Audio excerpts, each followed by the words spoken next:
Lord, सभी को जय मसीह की। प्रभु सभी को आशीष करे। तो आज हम पढ़ेंगे मत्ती का अध्याय, उसका 22वां वचन।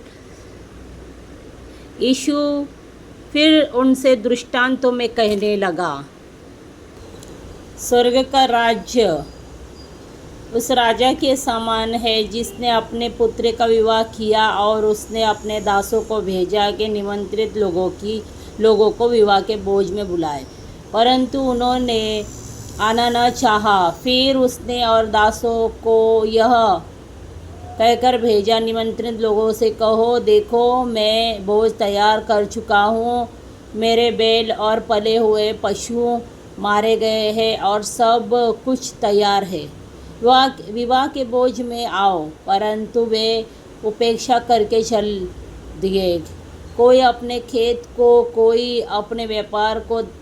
अन्य लोगों ने जो बच रहे थे उसके दासों को पकड़कर उनका अनादर किया और मार डाला। तब राजा को क्रोध आया और उसने अपनी सेना भेजकर उन हत्यारों का नाश किया और इनके नगर को फूंक दिया। तब उसने अपने दासों से कहा, विवाह का भोज तो तैयार है, परंतु निमंत्रित लोग योग्य नहीं ठहरे। इसलिए चौराहों पर जाओ और जितने लोग तुम्हें मिले सबको विवाह के भोज में बुला लाओ। अतः उन दासों ने सड़कों पर जाकर क्या बुरे क्या भले जितने मिले सबको इकट्ठा किया और विवाह का घर अतिथियों से भर गया।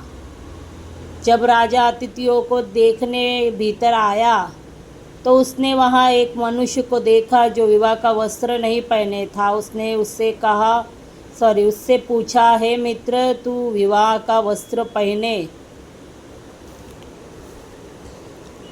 बिना यहाँ क्यों आ गया? उसका मुंह बंद हो गया। तब यह राजा ने सेवकों से कहा, इसके हाथ पांव बांधकर उसे बाहर अंधेरे में डाल दो।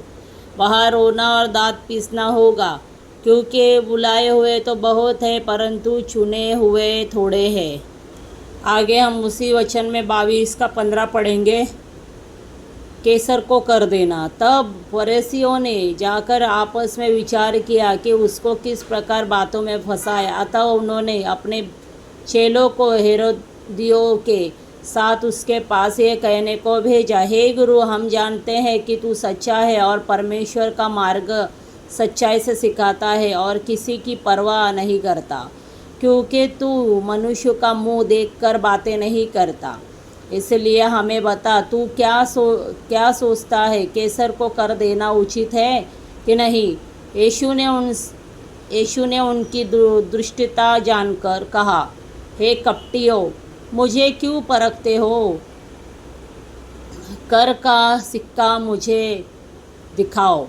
तब वे उसके पास 1 दीनार ले आए। उसने उनसे कहा, यह छाप और नाम किसका है? उन्होंने उससे कहा, कैसर का। तब उसने उनसे कहा, जो कैसर का है वह कैसर को, और जो परमेश्वर का है वह परमेश्वर को दो। यह सुनकर उन्होंने अचंभा किया और उसे छोड़कर चले गए। पुनरुत्थान और विवाह। उसी दिन सदूकी, जो कहते हैं कि मरे हो का पुनरुत्थान है ही नहीं, उसके पास आए और उससे पूछा, हे गुरु, मूसा ने कहा था कि यदि कोई पुरुष बिना संतान मर जाए तो उसका भाई उसकी पत्नी से। आगे पढ़ते हैं हम। ये वचन है ये मत्ती का वचन है। मत्ती में 23 से हम पढ़ रहे हैं, जहाँ पे टाइटल है पुनरुत्थान और विवाह। आगे हम पढ़ते करके अपने भाई के लिए वंश उत्पन्न करे। अब हमारे यहाँ 7 भाई